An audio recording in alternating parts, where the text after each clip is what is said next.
ধনধান্যে পুষ্পে ভরা আমাদের এই বসুন্ধরা। এমন দেশ তো কোথাও খুঁজে পাবে না কো তুমি, সকল দেশের রানী সেজে আমার জন্মভূমি। নদীমাতৃক আমাদের এই দেশ, আমাদের সুজলা সুফলা বাংলাদেশ। হাজারো কবি এই দেশের ভালোবাসায়, এই দেশের সৌন্দর্যের প্রেমে পড়ে হাজারো লাখো কবিতা লিখে গেছেন। রবীন্দ্রনাথ, কাজী নজরুল, পল্লীকবি জসীমউদ্দিন থেকে শুরু করে মাইকেল মধুসূদন দত্ত পর্যন্ত আমাদের এই বাংলার অপরূপ সৌন্দর্যে বিমোহিত হয়েছেন। আসলে আমাদের দেশটা অনেক সুন্দর, আমাদের জন্মভূমি। আমাদের দেশে এত শান্তি, তবে বর্তমান আসলে আমাদের দেশের যে পরিবেশ খুবই অস্থিতিশীল, ভালো লাগে না। আল্লাহর কাছে দোয়া করি যেন দেশটা তাড়াতাড়ি শান্ত হয়, পরিবেশটা শান্ত হয়। তো আসসালামু আলাইকুম, সকলে কেমন আছেন? আশা করি সকলে ভালো আছেন। Welcome to my new video. তো আজকে আমাদের দেশে কিন্তু অনেক সম্পদ, পাট, তারপরে এই যে রূপালী ইলিশ, আমাদের দেশের জাতীয় মাছ। তো আজকে আপনাদের সাথে হচ্ছে এই ইলিশ মাছের একটা রেসিপি শেয়ার করব। ইলিশ মাছ কিন্তু যা দিয়ে রান্না করবেন তাই দিয়ে মজা লাগে। ইলিশ মাছ যদি শুধু পেঁয়াজ দিয়ে রান্না করেন, সরিষা দিয়ে রান্না করেন, তাও মজা। মানে ইলিশ মাছ এমনই একটা মাছ, শুধু হচ্ছে জাল দিয়েও খেতে পারেন আপনি, লবণ হলুদ একটু তেল দিয়ে জাল দিয়েও খেতে পারবেন। তো এই যে আমি বেগুন কেটে নিয়েছি। তো আমি বেগুনের তরকারিতে হচ্ছে সাধারণত আলু দেই না, তবে আজকে একটু আলু দিয়েছি, মনে হলো যে একটু আলু দিই। তো এই যে আমি এটা নিয়ে নিয়েছি, মাছটা ছাড়াবো, আঁশ ছাড়াবো। আঁশ ছাড়ানোর পরে হচ্ছে এটা দিয়ে হচ্ছে রান্না করব। তো এটা হচ্ছে বরিশালের ইলিশ। বরিশাল থেকে একজন আমাকে মানে আমাদের ফ্যামিলিকে গিফট করেছে। তো তাকে অনেক অনেক ধন্যবাদ। যে কোনো কারণে তার আমি নাম নিতে পারছি না, যে কোনো রেস্ট্রিকশান থাকার কারণে, এবং মাছগুলোও দেখাতে পারছি না। আসলে অনেক ইলিশ আসছে। এই যে ইলিশটা আমি কেটে সুন্দর করে ধুয়ে নিয়েছি, আর অনেকগুলো ইলিশ দিয়েছে। তো এই যে আমি এখানে জিরা, তারপর রসুন পেঁয়াজ বেটে নিয়েছি, এবং হচ্ছে কাঁচামরিচ কেটে নিয়েছি, আর এখানে মাছটাও কেটে নিয়েছি। তো মাছটা আমি প্রথমে হচ্ছে জাল করে নিব। এই রান্না হচ্ছে আমার নানির থেকে শেখা। আমার নানি যে কোনো ইলিশ মাছটা যেভাবে রান্না করুক না কেন, যা দিয়ে, আমার নানি সবসময় ইলিশ মাছটা হচ্ছে জাল করে নেয়, আর এত সুন্দর গন্ধ বের হয়। আগেও দেখতাম যে আমার নানি ফ্রিজে না রেখে ইলিশ মাছ সবসময় জাল করে রাখে। তারপরে শৈল মাছ, এসব মাছ আমার নানি জাল করে রাখে। তো আমি হচ্ছে এখানে পানিতে একটু হলুদ লবণ এবং একটু মরিচের ফালি দিয়ে আমি মাছটাকে দিয়ে দিচ্ছি। মাছটাকে দিয়ে এটা হচ্ছে আমি জাল করে নিব। তো আগে নাকি নানি বললে, আম্মুও বলে যে আগে নাকি আব্বু বা নানা, মানে আমার আম্মু তো পরে আসছে, আমার নানার সময় আমার নানি যখন মাছ কেটে টেটে রাখতো, আমার নানা যখন মাছ কিনে আনতো কেটে রাখলে নাকি এত পরিমাণ তেল হতো, সকালবেলা গরম ভাতের সাথে ওই তেল দিয়ে নাকি এক প্লেট ভাত খাওয়া হয়ে যেত। আমার আব্বু বলে যে আগে যখন আমি কলেজে যেতাম, কলেজে যাওয়ার আগে মাছের তেল দিয়ে ভাত খেয়ে যেতাম। তখন মানে আমার এত দেখতে ইচ্ছা করে, মনে হয় যে ওই সময়টাতে যদি যেতে পারতাম। তো এই যে এখানে হচ্ছে আমি কড়াইয়ে প্রথমে সব মশলা দিয়ে দিচ্ছি, দিয়ে হচ্ছে হলুদ লবণটা দিয়ে দিব। হলুদ লবণ দিয়ে মশলাটাকে কষিয়ে, তারপরে হচ্ছে আমি এর সাথে সামান্য একটু পানি অ্যাড করে দিয়েছি। সামান্য পানি অ্যাড করে আমি হচ্ছে মশলাটাকে সুন্দরভাবে কষিয়ে নিয়েছি। এই যে কালারটা হচ্ছে ক্যামেরাতে মনে হয় ভালো আসছে না, কিন্তু এমনি জাস্ট কালারটা ওয়াও। আসলে ক্যামেরার কারণে অনেক সময় তরকারি কালারটা ভালো আসে না। তো এই যে আমি এখানে বেগুন এবং ছোট্ট একটা আলু কেটে নিয়েছি। আলু দেই না আমি, তারপরে আলুটা আজকে দিয়েছি।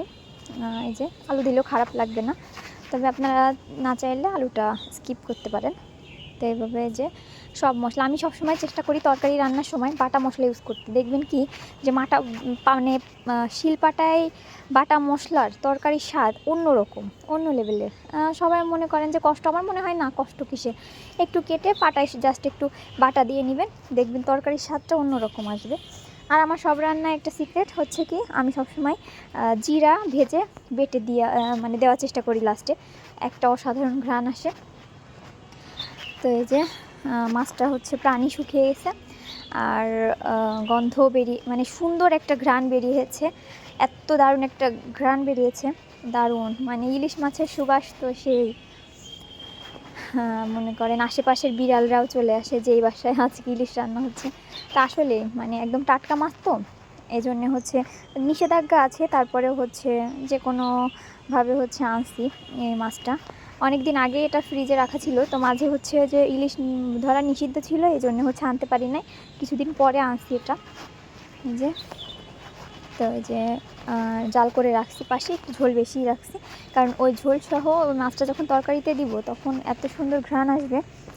তো এখানে হচ্ছে কালকে রাত্রে বাজার আনছিল, তো বাজারগুলো আমি যেহেতু মাছ কাটতে পারি না এই জন্য রেখে দিচ্ছি, খালা হচ্ছে কাটবে, এই জন্য ভিজাবো তরকারি। আমি চুলাই দিয়ে এসে হচ্ছে আমি এখানে এগুলো বের করে রাখছি, যেহেতু খালা আসলে ভিজবে না মাছগুলো, এই জন্য এটা রুই মাছ।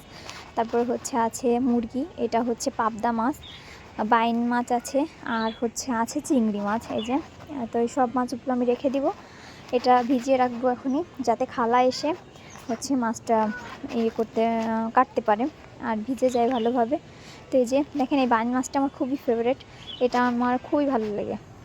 তা সব বাইন না, এটা হচ্ছে যে কড়া বাইন না কি বলে, এই বাইনটা আমার খুবই ভালো লাগে। আর হচ্ছে এই যে পাবদাটাও ভালো, লেবু দিয়ে রান্না করলে খুব মজা লাগে, লেবু পাবদা আমার খুব ফেভারিট। আবার উচ্ছে দিয়ে হাতে মুখে রান্না করলে ভালো লাগে। তো এই যে পানি শুকিয়ে আসছে, এরপরে হচ্ছে আমি এখানে আর কোনো এক্সট্রা পানি ইউজ করব না। এরপরে হচ্ছে আমি ইলিশ মাছের ঝোলওয়ালা যে জাল দেওয়া মাছটা আছে ওইটাই দিব, আমি এক্সট্রা কিন্তু কোনো পানি অ্যাড করব না, তাহলে হচ্ছে একদম পুরো তরকারিটাতে ও ইলিশ মাছের ঘ্রাণ হয়ে যাবে, আর মানে অনেক টেস্ট হবে। তা আসলে এই মাছটা এত মানে আমার খাওয়া এই কালের সেরা মাছ বলতে পারেন। মাছটার সাইজ একটু ছোট হলেও এত স্বাদ, এত সুন্দর ঘ্রাণ, মানে স্বাদে গন্ধে ভরপুর আর কি। তো এই যে দেখেন মাছটা, তো এটা হচ্ছে আমি পানি দিয়ে, ওই পানিটাই দিয়েছি জাস্ট, আর কোনো পানি দেয়নি, বেগুনের তরকারিতে বেশি পানিও লাগবে না, তো আমি এটা একটু ঢেকে দিয়েছি। এই যে দেখেন, আমি হচ্ছে জিরা ভেজে নিয়েছি, পাশে ভেজে বেটে নিয়েছি তাড়াতাড়ি করে। তো এই যে জিরা বাটারটা দিয়ে দিচ্ছি, যে কোনো তরকারিতে আপনি দেওয়ার চেষ্টা করবেন, লাউয়ের তরকারিতে বিশেষ করে, সাথে একটু পেঁয়াজ পুড়িয়েও ভেজে নেবেন, ভীষণ মজা লাগে খেতে। আপনারা একবার ট্রাই করে দেখবেন, আমি যেভাবে রান্না করি আপনারা দেখবেন। অনেকে বলেন যে এখন রান্না করলে তরকারিতে স্বাদ হয় না, তো একবার এভাবে রান্না করে দেখেন না যে স্বাদ আবার হয় না কি করে। হ্যাঁ, হয়তো মানে আগের যেসব জিনিসের স্বাদ ছিল ওরকম স্বাদ হয়তো হবে না, কিন্তু ইনশাল্লাহ আমি বলতে পারি যে মোটামুটি ভালো লাগবে আপনার নিত্যদিনের রান্নার থেকে। তো পাশে আবার এই যে 3টা মাছ ছিল, বাবু বলছে মা আমাকে একটু মাছ ভাজি করে দাও, তো আসছে এই যে ও, সে বলছে আমার মা রান্না দিচ্ছে, আমার মা রান্না দিতে পারে না, আমি রান্না দিচ্ছি, তো এটা বলছে। আবার যে ও হচ্ছে বলছে মা আমাকে একটু সাহায্য দাও, দিয়ে হচ্ছে ও মাছ ভাজছে। এই যে দেখেন, এটা কিন্তু সত্যি সত্যি ও হচ্ছে আমাকে অনেকটা হেল্প করেছে, ও উল্টাই দিচ্ছে মাছটা। এই দেখেন, সত্যি সত্যি। তো আমি গ্যাস অফ করে দিয়েছি যাতে তেলটা ছুটে না যায়। এই যে তরকারি ফাইনাল। তো এবার হচ্ছে আমি বাবুকে এই যে ভাত দিয়ে দিয়েছি, তো বাবু হচ্ছে এখানে বাইরে বলছে মা ছাদে চলো, ছাদে খাই। তো ইলিশ মাছটাও নিজেই বলছে মা আমাকে ভাজি করে দাও, তো ইলিশ মাছটা এমনি ওর অনেক প্রিয়।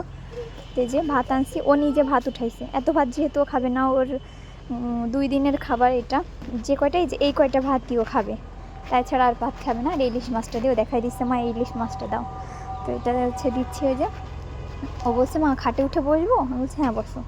তো তারপরে হচ্ছে এই যে সাবস্ক্রাইব করে দাও, আপনাদের সবাইকে কিন্তু বলছে সাবস্ক্রাইব করে দাও। তো যারা আমার ভিডিওটি দেখছেন অবশ্যই লাইক কমেন্ট শেয়ার দিবেন এবং আমার পাশে থাকবেন। তো যদি ভিডিওটা ভালো লেগে থাকে অবশ্যই লাইক করবেন, একটা লাইক দিয়ে যাবেন। যারা ভিডিওটা দেখেন আসলে একটা লাইক দিতে চান না আপনারা, একটা লাইক দিবেন অবশ্যই, আর ভিডিওটি দেখতে থাকুন। আজকে এই পর্যন্তই, আমরা খেতে থাকি আর আপনারা ভিডিওটা দেখতে থাকেন। আল্লাহ হাফেজ।